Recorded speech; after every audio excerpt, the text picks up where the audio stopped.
Sampai hari ini Engkau terus menyertai kami, dan kami tahu sisa waktu yang ada, kami pasti sanggup melewatinya. Apapun yang diwajibkan bagi kami Tuhan, dalam anugerah-Mu, kami sanggup melewatinya. Lepaskan dari hidup kami semua gerutuan, semua omelan, semua sungut-sungut yang tidak perlu, karena semua tidak membangun apapun. Tapi ajari kami Tuhan melewati yang harus kami lewati dengan kemenangan, dengan sukacita, dengan sikap hati yang benar di hadapan Tuhan. Dan kami tahu sikap hati itu akan membuat kami menikmati terobosan yang makin besar bersama dengan Engkau. Di dalam nama Tuhan Yesus, kami persembahkan sepanjang hari ini, bahkan sepanjang minggu ini dalam tangan Tuhan yang luar biasa. Lakukan, sampaikan, kerjakan apa yang Engkau ingin lakukan dan kerjakan di dalam nama Tuhan Yesus. Dan semua kita berkata amen. Silakan duduk saudara. Coba buka dulu di Matius 18 ayat yang pertama. Matius 18 ayat yang pertama. Pada waktu itu datanglah murid-murid itu kepada Yesus dan bertanya, siapakah yang terbesar dalam kerajaan surga? Pertanyaan ini bukan cuma ditanyakan ke Yesus siapa yang terbesar, tapi maksud mereka tuh begini sebetulnya. Di antara kami ini siapa yang kelak terbesar? Itu juga masalah. Selalu pertanyaannya siapa yang paling top? Anda pernah dengar cerita apa ya, Putri Salju atau apa gitu? Itu kan ada ratu yang punya cermin ajaib gitu ya. Cermin, siapa yang tercantik? Kalau dibilang kamu, senang dia. Kalau dibilang anak tirimu, marah. Ini sikap yang Anda dan saya itu harus perangi sendiri. Saya berulang-ulang mengatakan juga di gereja, kita tidak pernah dipanggil untuk lebih baik dari orang lain. Yang membuat Elia frustrasi, bahkan minta mati, dia berkata, aku tidak lebih baik daripada nenek moyangku. Jadi kalau itu yang terjadi, kesalahannya adalah Elia ingin memacu dirinya lebih baik daripada orang lain, sekalipun mereka itu sudah mati. Nah, perasaan ingin jadi yang terbesar dimiliki sebetulnya oleh semua orang kalau ada kesempatan. Beberapa orang tidak punya kesempatan, saudara. Tidak punya, karena tidak ada orang menghormati, tidak ada orang menghargai. Tapi begitu Anda mulai dipuji orang di depan umum, itu hidung bisa tambah gede, kepala lebih gede 2 inci, rambut bisa berdiri dan bergetar, 3 malam susah tidur, menikmati nyamannya dipuji orang di depan orang banyak. Nah, sejak itulah maka ketahuan aslinya. Di Amerika pernah terjadi di sebuah gereja, gereja itu mengadakan perlombaan untuk mencari orang yang paling rendah hati di gereja itu. Jadi mereka mengumumkan bahwa sudah sejak sekian minggu lalu kami menilai diam-diam siapa yang layak mendapat julukan Mister Rendah Hati atau Miss Rendah Hati, atau pokoknya Bapak atau Ibu Rendah Hati. Jemaat kaget, saudara. Dan masih ada penilaian selama beberapa minggu lagi. Sejak itu semua jadi baik semua, alim semua, yang nggak ada lagi, semua diam, shalom shalom, supaya terpilih. Ini majelis gerejanya geli, berkata gini, rupanya pada munafik ini orang-orang di gereja kita ini. Sekian minggu tenang tanpa protes apa-apa, pura-pura rendah hati semua. Nah, akhirnya mereka setelah berpikir keras, berdebat keras, mereka menemukan satu calon tunggal, seorang bapak tua, yang mereka berkata, dari awal dia kelihatan rendah hati sekali. Baiklah, kita tetapkan bapak ini jadi Mister rendah hati di gereja. Pada minggu itu adalah minggu penentuan, dan gereja penuh dengan orang, karena mereka berpikir, siapa tahu aku pemenangnya. Beberapa orang sakit pun dipaksain ke gereja. Semua janjian di cancel semua ke gereja, supaya dapat pin, dikasih seperti piagam di dadanya begini, dengan bunga bagus gitu ya, dari kertas, dan dengan tulisan Mister rendah hati. Dan ketika setelah khotbah selesai, firman disampaikan untuk pertama kali, semua mendengarkan begini. Luar biasa. Terus diumumkan, pemenangnya adalah bapak ini, seorang bapak tua. Wah, semua kaget, semua tepuk tangan. Beberapa dalam hati berkata, aku rasa aku lebih rendah hati dari dia ya. Ini salah ini jurinya. Bapak ini masuk ke depan, lalu kemudian mereka berkata, kami memilih Anda jadi orang yang paling rendah hati. Terus disematkan di dadanya pin yang gede. Tepuk tangani, dia berkata, terima kasih, saya tidak layak sebetulnya, tapi saya menghormati akan jerih payah Anda. Terus dia turun, duduk, dengan tetap rendah hati tertunduk, mengucap syukur dalam doa. Selesai acara hari itu, minggu berikutnya kebaktian lagi di gereja. Dan mereka, dewan jurinya kaget. Bapak tua ini ke gereja. Tahu apa yang terjadi? Pinnya tetap dipakai. Saya Mister rendah hati. Saya rendah hati. Saya yang paling rendah hati. Ternyata ini orang yang paling sombong. Kerendahan hati yang murni tidak akan dipamerkan ke orang, sambil kita mengatakan, aku yang paling rendah hati. Nangkap saudara. Soal siapa terbesar di kerajaan surga, memang itu merupakan obsesi para murid. Dan sampai hari ini sebetulnya, kalau ada kesempatan, lewat pujian, lewat sanjungan dari orang, lewat recognition dari orang, itu akan membuat kita naik. Dan kalau terjadi, Anda mesti waspada, karena akarnya sebetulnya kesombongan. Lihat sekarang di Matius 20 ayat yang ke-20 sampai ayat yang ke-28.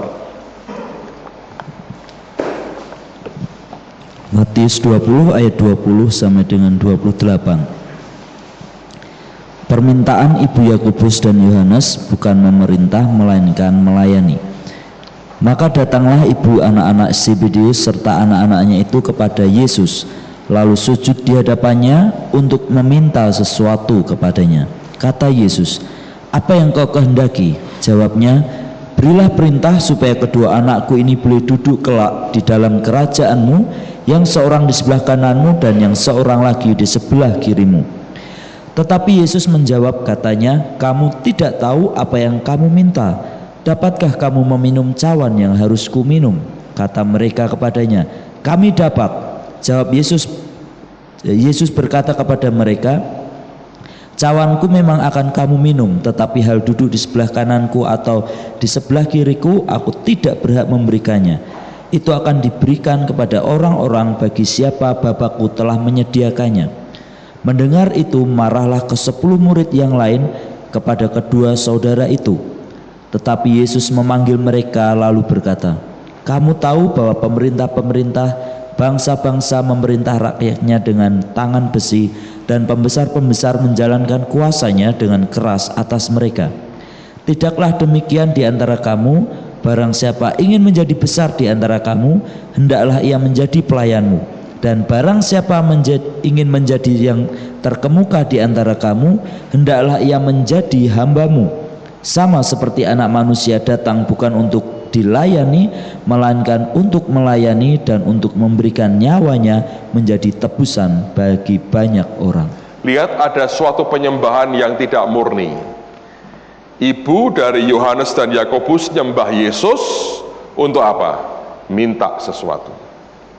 Saya seringkali juga berkata, bedanya dengan tua-tua di surga, 24 tua-tua itu, waktu mereka nyembah, mereka melemparkan mahkota. Kalau kita nyembah sambil cari mahkota, itu dibuang itu, gua cari dah. Nyembah juga sih. Kalau mereka nyembah ngelepas ngelempar mahkota, kalau kita nyembah cari mahkota di bawah. Yang mereka minta apa?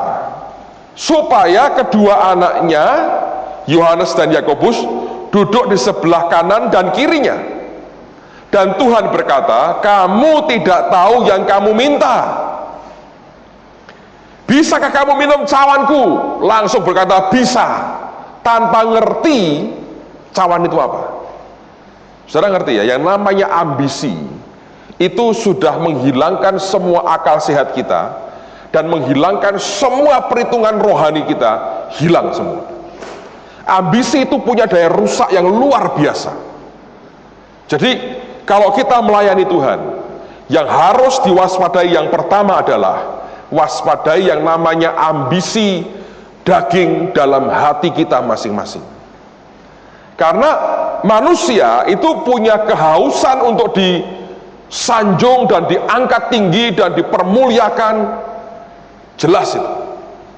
Tapi sebetulnya kalau kita belajar dari Tuhan, sesungguhnya itu yang harus kita perangi dalam kehidupan kita. Jadi saya mau katakan begini ya, yang pertama ini begini, perhatikan baik-baik. Yang harus kita waspadai adalah ambisi daging dalam hati semua kita. Dan itu semua orang punya. Tapi bedanya adalah yang satu memeranginya dengan kuat, yang satu membiarkan itu berlaku. Nah, kalau kita biarkan, saudara akan jatuhnya mengerikan sekali. Saya perhatikan banyak teman, banyak hamba Tuhan ya. Begitu mereka membiarkan ambisi dagingnya, kehormatan yang mau dicapai itu dibiarkan berkembang tanpa diperangi kuat dalam hidupnya, jatuh pasti sudah. Nggak lama kejungkau, habis.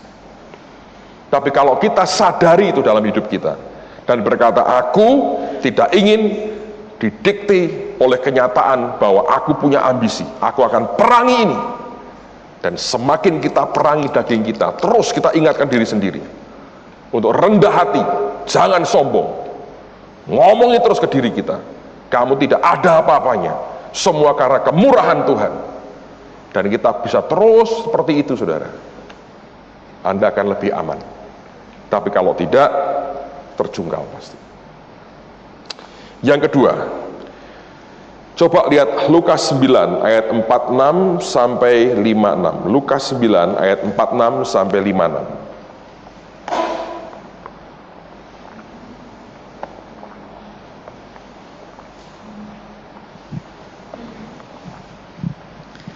Lukas 9 ayat 46 sampai dengan 56.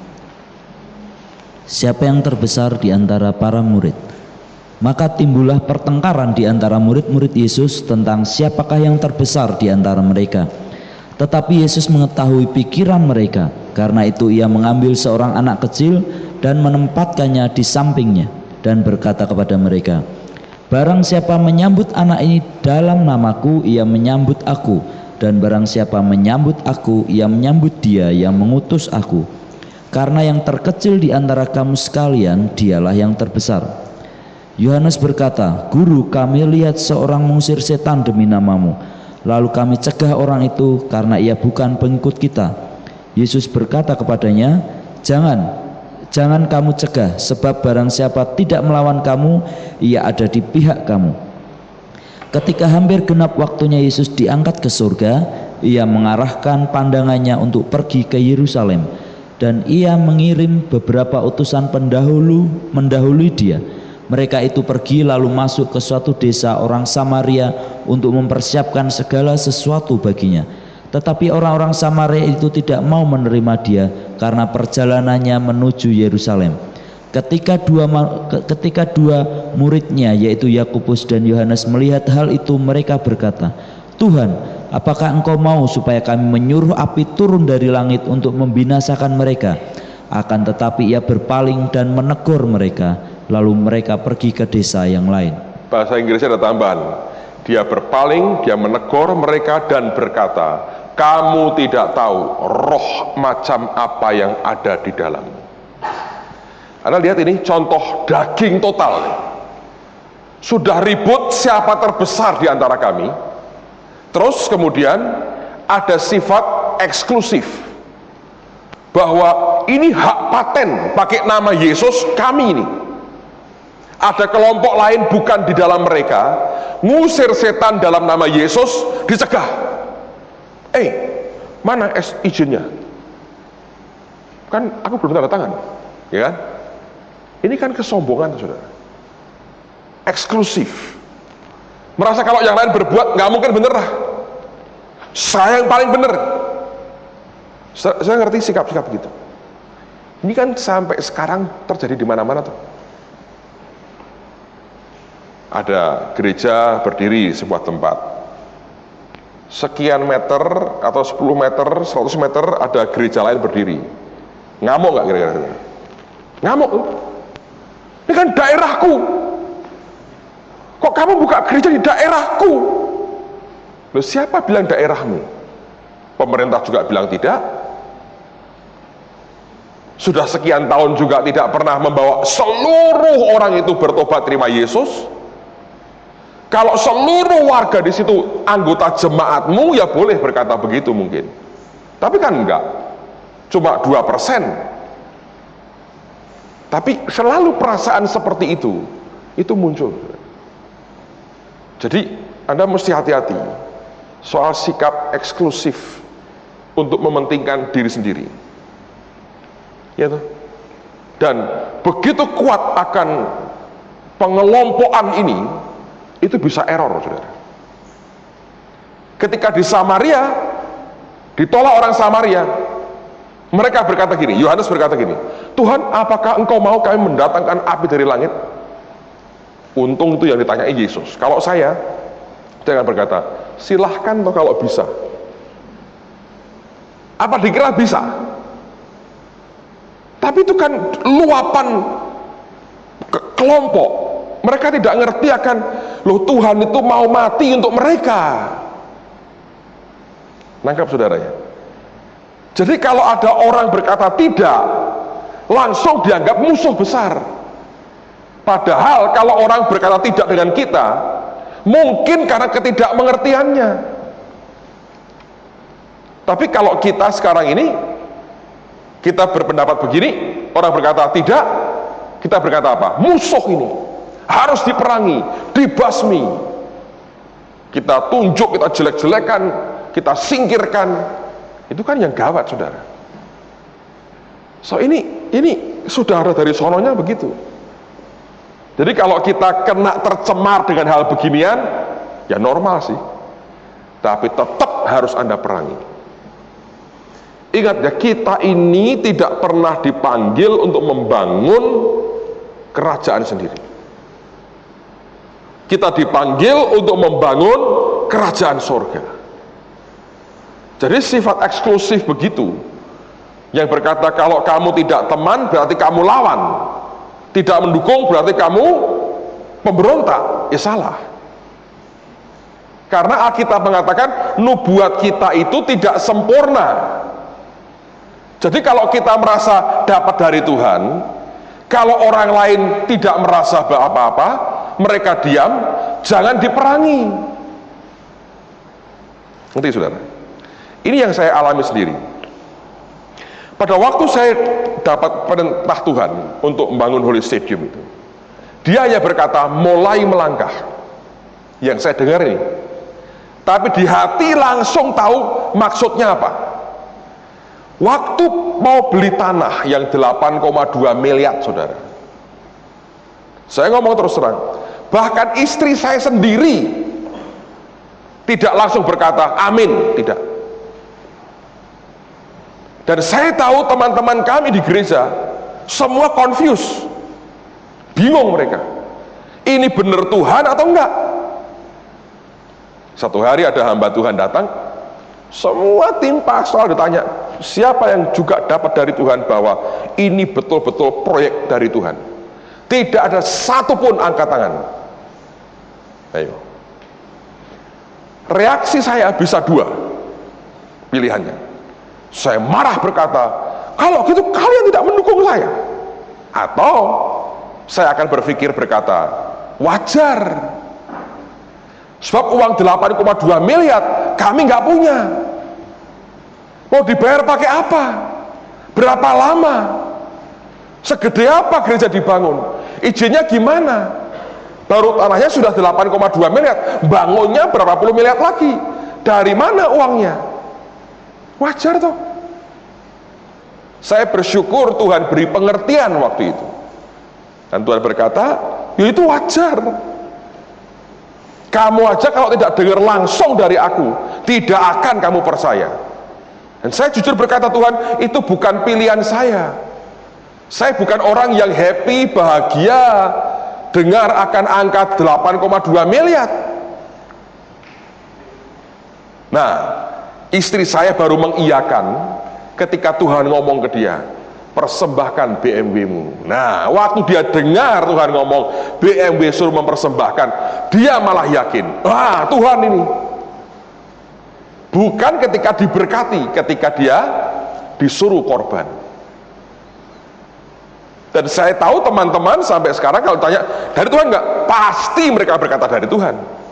Karena sudah kira-kira 2 tahun dilewati, iya toh? 2 tahun dilewati, kurang lebih atau setahun setengah dilewati, dan ternyata terjadi yang hari ini terjadi.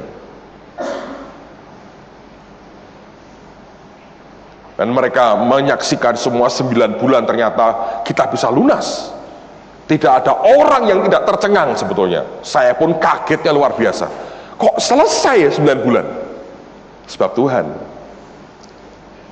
Dan kemarin saya beritahu bahwa dari awal kita beli tanah sampai hari ini, persembahan yang kami terima total sudah 21 miliar, saudara. Dari mana itu? Ya persembahan jemaat. 95% lebih lah. Itu persembahan jemaat. Yang tidak saya paksa untuk ada korban khusus atau apa. Ngomong biasa aja. Begitu saudara caranya. Ngerti saudara ya? Jadi sikap hatimu itu mesti belajar gitu. Tuhan beri aku roh pengertian. Kelak ketika engkau mulai bergerak sesuatu, belum tentu teman-temanmu itu bisa ngerti. Ya nggak apa-apa, jangan dipaksa. Kalau ada oposisi itu malah baik. Anda mulai ngecek hatimu, bener nggak dari Tuhan? Kalau semua itu yes man, bahaya. Anda bilang ke kanan ya, oke kanan, bahaya malah. Tapi kalau orang-orang dekat berkata, aduh, nggak bisa nih, kok bisa gitu ya? Itu malah bagus. Engkau periksa hatimu lagi, lihat lagi yang terjadi. Dan jujur saya berkata kepada saudara, pada awal kami mulai gambar yang kami mau, perkiraan biaya habis tahu berapa? Gedungnya tok 98 miliar. Lemes saya, saudara. Saya bilang, ya gawat. Terus bisa turun, terus bisa turun. Sekarang kita bilang, ya mungkin buildingnya tok loh ya, belum isinya 20 selesai lah. Karena kita ini baru habis kira-kira mungkin kalau ini jadi ya sampai atapnya mungkin nggak sampai 20 lah. 20 lah kurang lebih selesai. Buildingnya tok, belum isinya.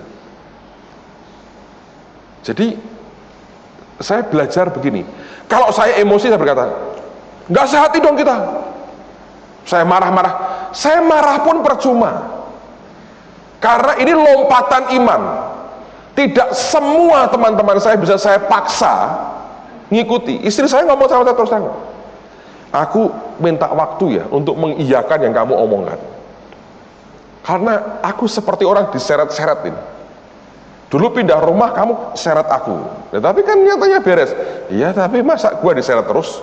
Capek dong. Saya mau lompat sendiri. Caranya gimana? Ya Tuhan ngomong sama aku, nanti saya lompat sendiri. Ternyata pijakan lompatnya itu jual BMW. Das, lompat dia. Sekarang dia berkata, yakin dari Tuhan. Itu pun Tuhan beri hikmat, saudara. Cara kontraknya, cara bayarnya diatur, tidak asal dengan iman, tanda tangan kontraknya, jebol, saudara. Sebab kita kan tim, semua harus diyakinkan bahwa ini safe, karena tidak ada orang yang mau mengorbankan gereja dan jemaat untuk ambisi pribadi. Ya, saudara. Jadi kita mesti belajar. Kalau kita ini eksklusif dan egois tinggi, Anda akan jadi pemimpin yang payah. Oke, teruskan lagi. Lihat di Matius 9 ayat 33 sampai 40. Matius 9 ayat 33. Dan setelah setan itu diusir, dapatlah orang bisu itu berkata-kata, maka heranlah orang banyak, katanya, yang demikian belum pernah dilihat orang di Israel. Tetapi orang Farisi berkata, dengan kuasa penghulu setan ia mengusir setan. Demikianlah Yesus berkeliling ke semua kota dan desa, ia mengajar dalam rumah-rumah ibadat dan memberitakan Injil kerajaan surga serta melenyapkan segala penyakit dan kelemahan. Melihat orang banyak itu, tergeraklah hati Yesus oleh belas kasihan kepada mereka, karena mereka lelah dan terlantar seperti domba yang tidak bergembala. Maka katanya kepada murid-muridnya, toyan memang banyak tetapi pekerja sedikit. Karena itu mintalah kepada Tuan yang mempunyai toyan supaya ia mengirimkan pekerja-pekerja untuk toyan itu. Kalau Anda perhatikan ya, Yesus ketika dikerumuni orang banyak, itu orientasinya apa? Melayani. Gitu. Ketika Yesus dikerumuni orang banyak, yang muncul di hatinya adalah serving. Ini loh sikap hati yang susah, saudara. Yang dipikirkan terus bagaimana caranya aku ini melayani. Begitu orang banyak muncul, mikir nih, gimana aku bisa melayani mereka ya? Makan mereka gimana? Nah, itu bagian-bagian yang sering kali nggak kepikir. Karena biasanya kita terlanjur enak toh, oh aku kalau buka restoran, gua sudah laris kok. Kenapa aku mesti mikirkan mereka? Ambil keuntungan sebanyak-banyaknya, kan begitu. Tapi Yesus mikirnya berbeda. Makin banyak orang, makin dipikir caranya. Bagaimana ya supaya aku bisa melayani mereka? Kalau Anda jadi pelayan, saya belajar begini, karena Tuhan ngajari saya gini. Kamu dalam hidupmu, arahkan hatimu terus ke aku. Dan dalam hati bawa jemaat ini ke hadapanku terus. Supaya engkau ini selalu menantikan apa yang aku akan berikan untuk jemaat. Itu hati mau ngelayan itu harus begitu. Nanti ketika aku ngomong ke kamu sesuatu, kamu bisa memberikan sesuatu kepada jemaat. Nah, ini yang kami buat. Misalnya kemarin saya katakan di gereja, kalau Kerry Soti nanti ngajar, dia dulu 5 tahun lalu itu nubuati Anda one by one. Saya mikir jemaat itu pernah sampai jam 12:30 malam, saudara. Antri, nggak mau pulang. Keluar makan dulu, balik ke gereja, antri. Tapi nubuat sekian banyak, yang ingat berapa persen? Lihat, tiba-tiba karena hati itu dibawa ke Tuhan, saya bisa berkata gini, Tuhan, apa yang bisa kami lakukan untuk jemaat? Tiba-tiba dia berkata gini, berkati dong mereka. Keluar ide untuk memberkati. Kebanyakan kalau Anda punya orang begitu banyak, engkau berpikir, gimana ya gua dapat dari mereka sesuatu? Tapi kalau kita punya hati untuk melayani mereka, akan bagus. Sampai kemudian kita punya ide, kenapa tidak jemaat diberkati dengan kaset?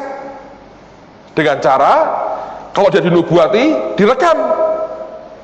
Gitu. Selesai, amin, cabut, keluarkan, berikan ke dia. Ini loh, Tuhan ngomong ini, di rumah dengerin lagi, dia bawa pulang, gak usah bayar, kan happy mereka. Kita juga bahagia, mereka ngerti bener yang Tuhan maksudkan, pasti jemaat akan bertumbuh dong. Ya tak? Itu kan pola pikir simple.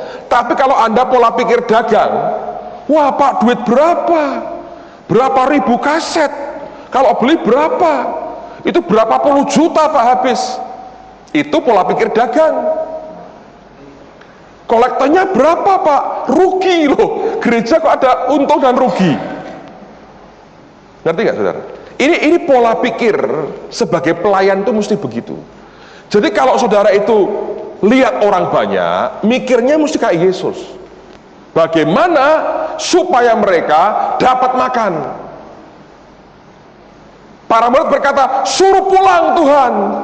Dia bilang tidak, kamu yang harus beri mereka makan. Nah, para murid itu milih gampangnya, tidak mau tanggung jawabnya. Suruh beli makan sendiri-sendiri aja. Kita udah khotbahin katanya, kan sudah bagus. Masa makan kita mesti nanggung? Tapi Yesus mikirnya berbeda. Nah, kalau Anda ini jadi pelayan atau bosi sikapmu, ngebosin, kayak bos, tergantung dari sikap hatimu. Kalau Anda punya hati, pikiran untuk I want to serve them, aku mau melayani mereka, nanti akan keluar tuh ide-ide untuk melayani mereka. Dan nanti Natal kita sudah buatin satu gift surprise buat jemaat. Apa itu? Namanya surprise, saya nggak bisa cerita. Surprise pokoknya. Ini langka, di mana-mana nggak ada ini. Surprise buat mereka. Kami ingin memberi yang kami sebetulnya tidak punya. Tapi ini surprise. Bagus. Ini pernah di gereja terjadi. Saya belum pernah buat kedua kali. Ini sudah mungkin 3 tahun atau 4 tahun lalu. Suatu pagi, minggu pagi itu, saya lagi doa mau ke gereja. Tuhan ngomong sama saya gini, ini ada beberapa orang, dia bilang 7 atau 8 orang yang kesulitan keuangan sampai makan hari ini makan tidak tahu dari mana uangnya. Jelas Tuhan ngomong. Terus Tuhan ngomong, saya bilang, Tuhan, apa yang Engkau mau? Aku mesti nyampein firman apa? Tuhan ngomong, sampaikan yang sudah aku perintahkan kemarin. Jangan diubah. Itu pesanku. Tapi ada pekerjaan tambahan buat kamu. Saya bilang, apa Tuhan yang Engkau mau? Dia berkata gini, ambil duit 500.000 per amplop, siapin sekian banyak, terus panggil mereka yang makan pun untuk hari ini tidak tahu, suruh maju ke depan. Mereka yang rendah hati, setelah kamu doakan, panggil ke belakang, kasih duit 500.000 per orang. Pernah dengar yang begitu kan, saudara? Saya nggak pernah juga. Tapi kali itu jelas saya ngomong ke istri saya, kita punya uang nggak? Ada. Aku minta 4 juta. Buat apa? Kamu amplopin, pokoknya tiap amplop 500.000, kalikan 8 amplop, 4 juta. Bawa ke gereja sekarang. Tuhan ngomong gini. Ya, saya berkata, wah aku sejahtera, kita bisa buat.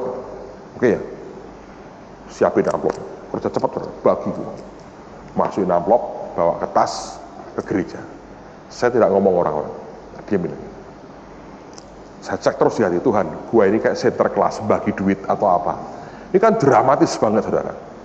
Tapi Tuhan berkata gini, mereka perlu diyakinkan, aku peduli dengan mereka. Dan saya nggak pernah disuruh lagi saya itu, I don't know why.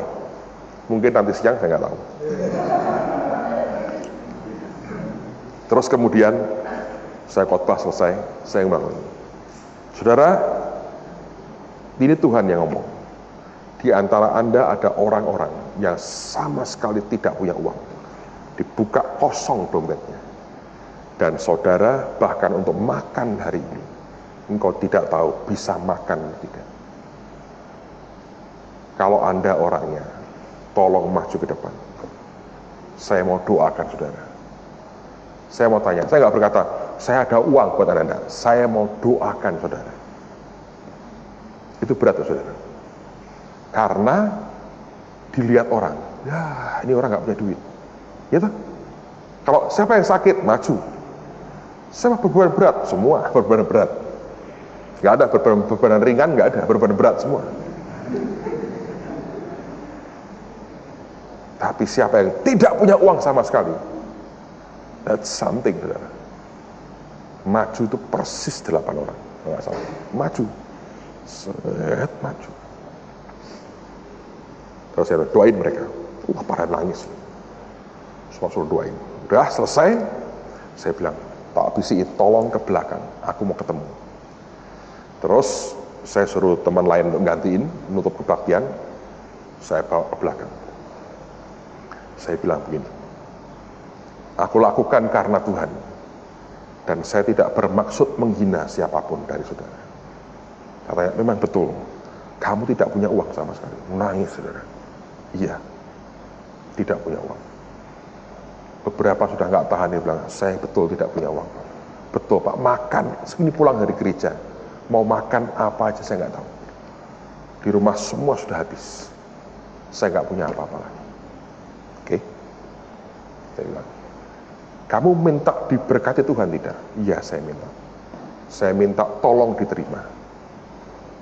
Saya keluarkan amplopnya. Ini buat kamu hidup. Bagi. Wakit.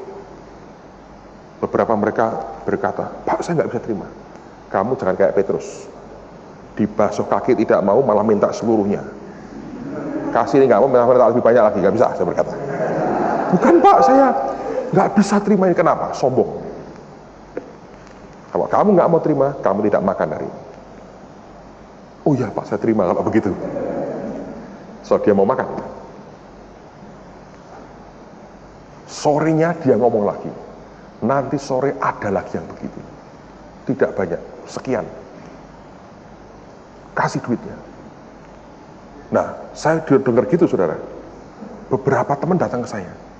Kalau entar sore bagaimana? Tuhan ngomong ada lagi. Aku ikut pokoknya. Seberapa nanti aku bawain duit. Jadi mereka bawa duit 500 ribuan. Pokoknya jangan kurang, 500 ribu. Saya bilang, tiap amplop, masukin beberapa. Dan saya bilang, Tuhan aku keluar berapa? Kamu nggak usah. Gantian mereka. Oke, saya bilang. Sore saya gituin lagi. Ada lagi 4 atau 5. Panggil lagi. Ngomongin, kasih duit lagi. Menurut sepengetahuan saya, dari semua yang kita berkati hari ini diberkati hidupnya. Serius. Saya tahu mereka bisa hidup bagus sekarang. Terima uang dengan rendah hati. Dan hidup mereka diberkati. Terakhir ada yang bisa beli rumah baru dan sebagainya. Saya bilang luar biasa Tuhan. Itu hanya bisa terjadi kalau sikap hatimu itu mau melayani mereka. Tapi kalau sikap Anda dan saya ingin ambil dari mereka, rusak, nggak bisa. Tidak akan pernah keluar apapun untuk memberkati jemaat. Jadi kalau menghadap ke Tuhan, hati diarahkan dan berkata, Tuhan, jemaat ini bagaimana? Yang kau mau buat mereka itu apa? Ada waktunya dia berkata, ajak doa puasa. Ada waktunya berkata, ajak begini. Ada waktunya berkata, buat begini. Dan semua itu dikerjakan dalam ketulusan hati. Anda akan lihat Tuhan kerja dengan luar biasa. Kalau Anda perhatikan di gereja ya, tidak selalu kalau kita buat kebaktian itu ada persembahan. Romantic worship itu, polisi bilang itu mungkin hampir 7.000 yang datang. Sampai mereka protes, katanya 1.000. Ya kita memang bilang kurang lebih kok. Ternyata lebihnya banyak, saudara. Ini 7.000 ini, hampir 7.000.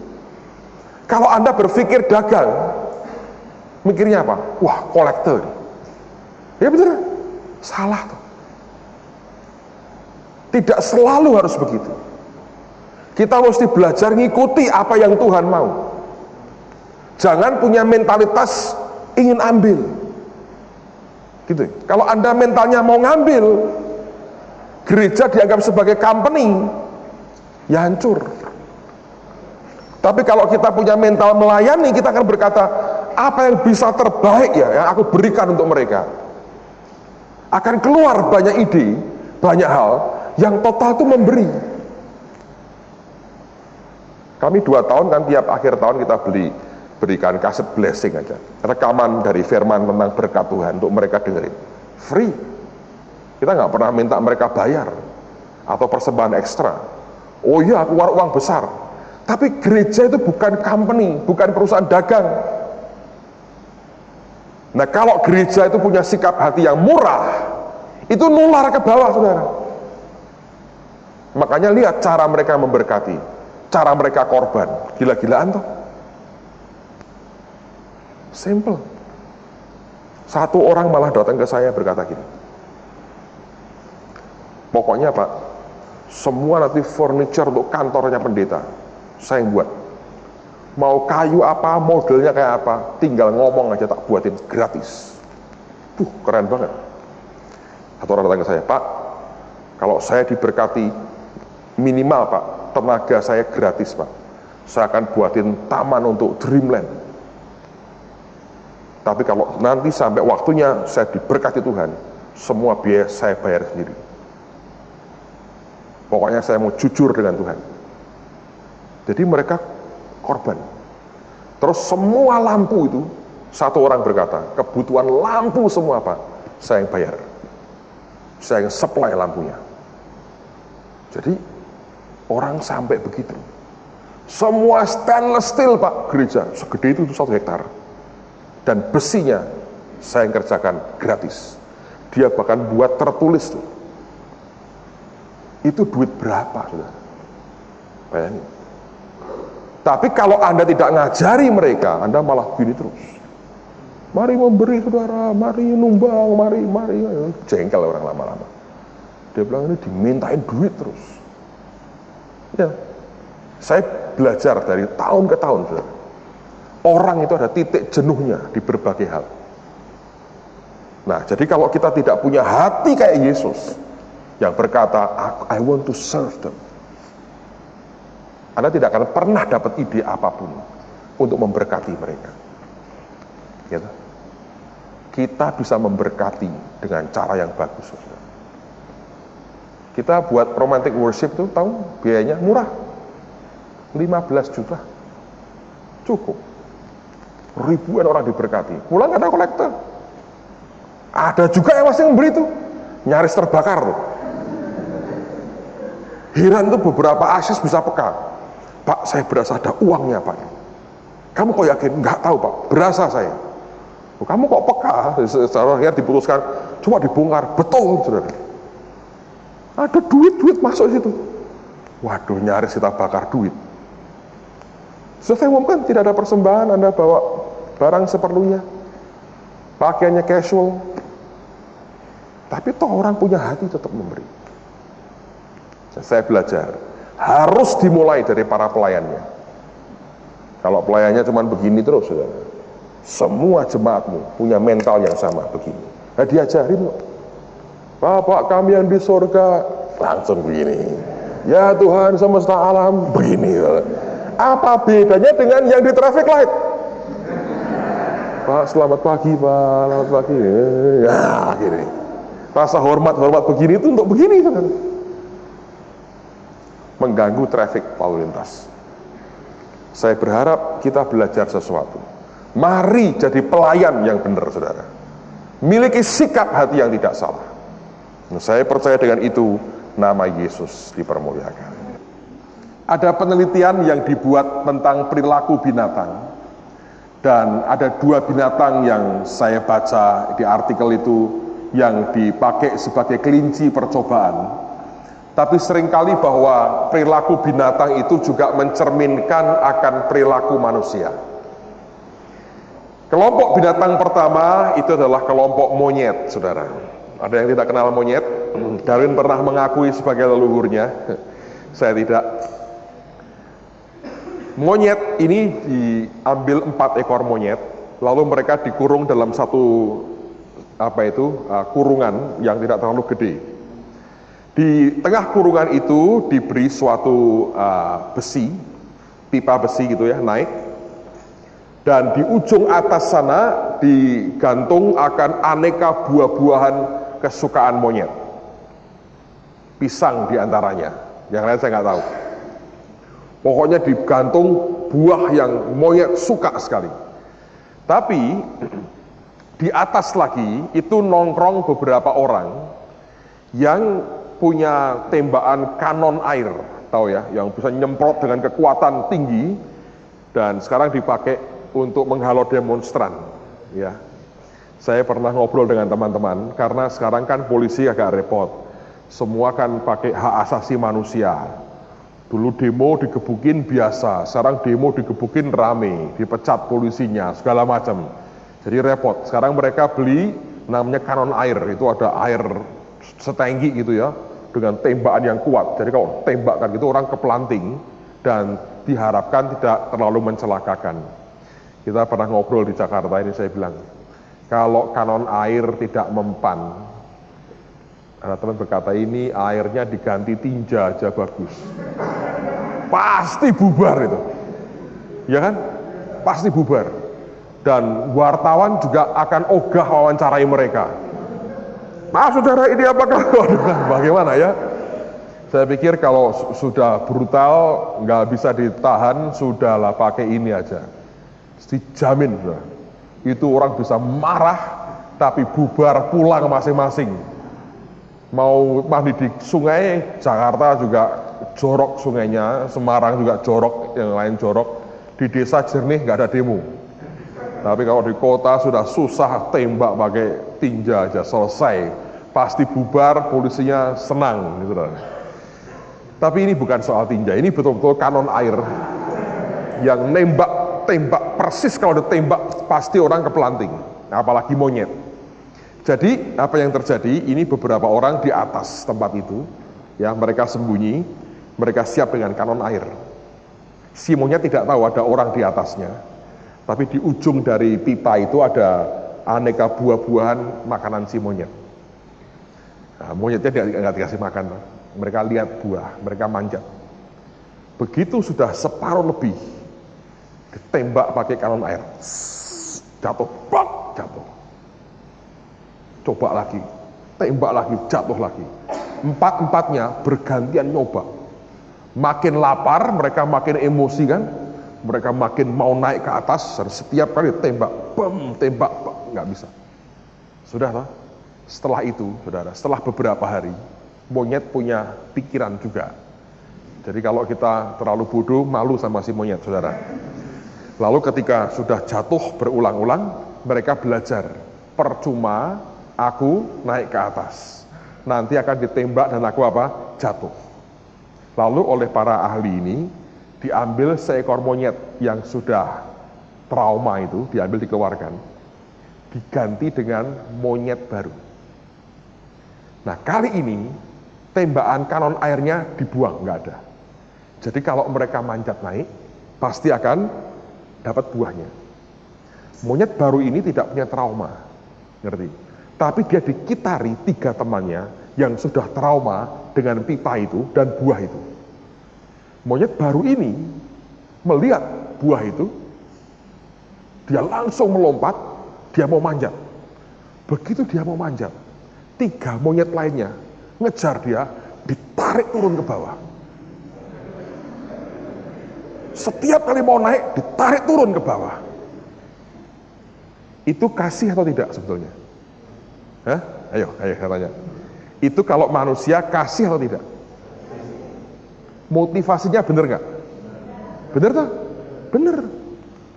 Mereka ngalami berhari-hari, naik jatuh. Dia tidak mau temannya ini ngalami seperti mereka. Betul nggak? Tapi ternyata kanon airnya sudah tidak ada. Ketika saya baca cerita ini, saya punya beberapa perenungan yang buat hidup saya bagi buat Anda. Seringkali kita juga begitu.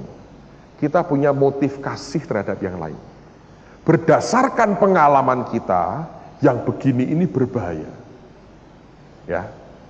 Tapi kita juga tidak boleh lupa bahwa nasib orang itu berbeda-beda. Ngerti saudara?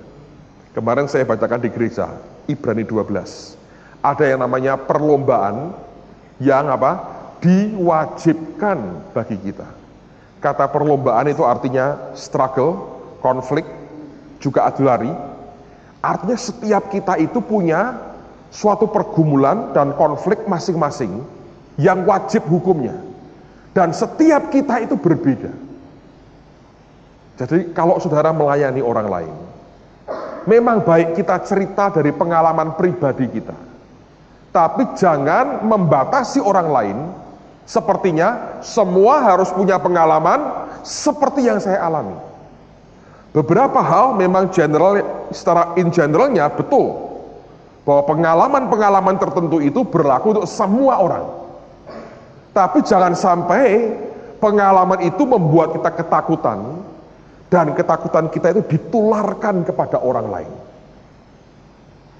Nangkap saudara ya? Saya ini dulu saya pernah cerita dengan saudara, ketika kecil saya orang yang rendah diri luar biasa. Bukan rendah hati. Minder sekali saya. Sampai kelas 3 SD, papi saya harus tungguin saya di sekolah. Parah. Tapi saya sadar itu, bahwa aku ini sedikit banyak menyimpan perasaan seperti itu. Ketika saya mulai punya anak, saya tidak boleh, saya sadar, menularkan ketakutanku dulu kepada anak-anak. Mereka tidak boleh ketakutan seperti saya ketakutan.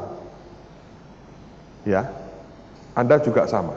Semua kita mesti punya ketakutan tertentu dalam kehidupan kita. Ada trauma-trauma tertentu yang membuat kita berkata, wah ini berbahaya, ini mengerikan. Jangan ditularkan kepada orang lain. Sebab struggle, konflik, pergumulannya itu berbeda-beda. Jadi biarkan masing-masing berkembang sesuai dengan apa yang Tuhan tetapkan dalam kehidupan mereka.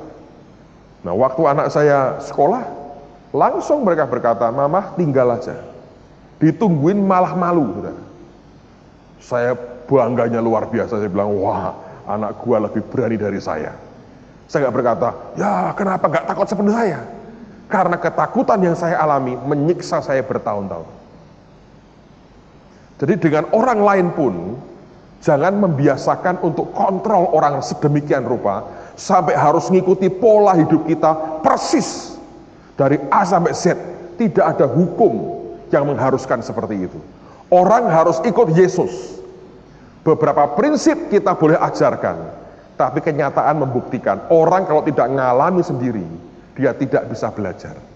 Jadi dalam proses kita bergaul dengan orang lain, jangan paksakan kehendak kita, jangan paksakan konsep kita. Kita berkata, ini yang paling benar, jangan melenceng dari ini, salah. Berikan kebebasan, setiap orang itu merenung sendiri. Setiap orang berpikir, setiap orang menganalisa dan ngalami sendiri. Nanti kelak setelah beberapa kali dia ngalami begitu, Anda berkata, wah aku juga pernah ngalami, engkau boleh hentikan. Dalam pengertian engkau beri nasihat, engkau berkata, aku pernah ngalami ini. Boleh gak aku share dengan kamu? Karena kamu juga rasanya ngalami yang sama. Siapa tahu polanya sama. Ngerti saudara ya? Kalau tahu telek-telek ini salah pasti, ya sudah. Contoh begini, kalau engkau ini beriman, sakit tidak ke dokter, percaya, tengkingi, sembuh. Jangan engkau berkata kepada semua orang, tidak usah ke dokter ya. Percaya saja, sembuh. Buktinya saya, beda saudara. Ada teman kena serangan jantung, masih muda. Dokter berkata, di kateter kita mau lihat jantungmu seperti apa. Dia takut. Ada suara berkata, masa gak beriman? Imani. Nah, yang mati bukan dia. Nah, saya ditanya, loh saya berkata gini, kamu takut tidak kalau kamu kena serangan lagi? Atau kamu memang yakin kamu sembuh? Wah saya takut Pak, kateter. Nanti saya dikatakan tidak beriman Pak. Ya, memang tidak beriman mau apa lagi? Lihat ah. Artinya tidak bisa memaksa imannya orang seperti yang kita alami. Jangan seperti 3 monyet tadi. Coba ngomong pada sebelahmu, jangan kayak 3 monyet tadi. Alright. Tambahi. Memang kamu tidak mirip. Tapi kalau kamu tiru perbuatannya, bisa berubah. Berubah jadi salah, mirip monyet. Itu binatang pertama. Binatang kedua, dalam bahasa Inggris disebut caterpillar. Caterpillar itu sebangsa ulat, ya. Nah, ulat yang namanya caterpillar itu dipakai untuk sekarang itu merek alat-alat berat itu ya, caterpillar. Caterpillar itu punya kebiasaan begini. Kalau mereka bergerombol, maka kan itu kan ulat itu kalau jalan kan begini ya, saudara ya. Nah, itu nanti kalau di belakangnya ada caterpillar yang sama, yang di belakang itu ngikuti persis yang di depan. Nah, ada orang ahli yang membuat research. Dia sambil ada ide nakal sebetulnya.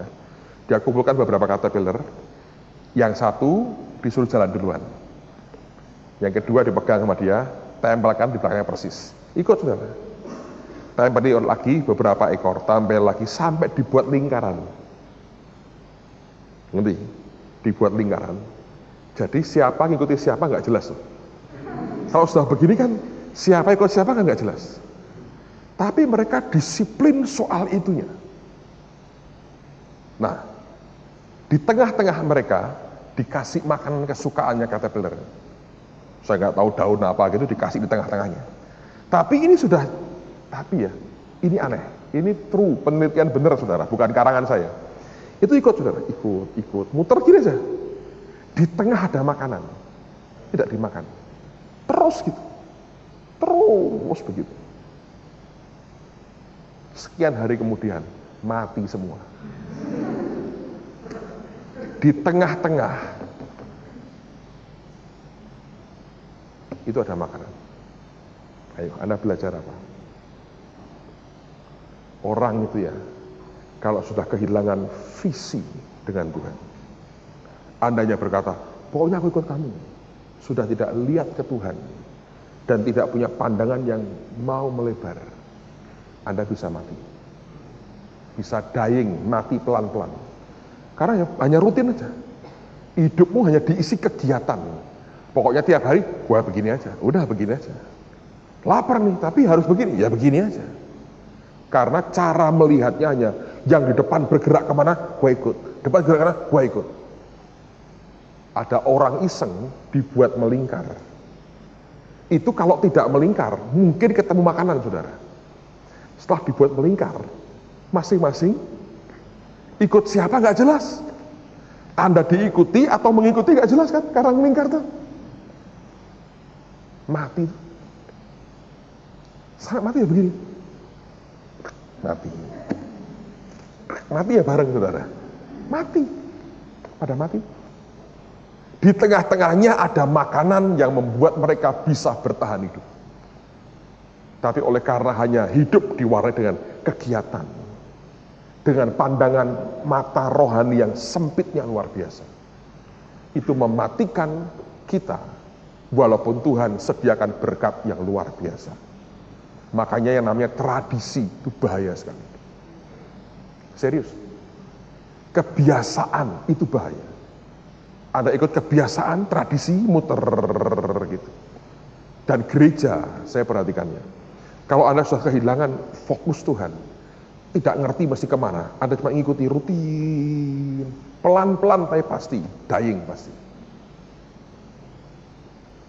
Coba renungkan saudara, jangan jadi caterpillar. Masing-masing saudara kelak bisa punya visi besar dari Tuhan. Caranya, jangan ikut tradisi. Lihat Tuhan, minta pimpinan Roh Kudus untuk mimpin kehidupan kita. Dua binatang ini renungkan baik-baik di hati saudara. Binatang ketiga, lain kali saya cerita pada saudara. Mari berdiri sama-sama. Amen. Tuhan Yesus baik.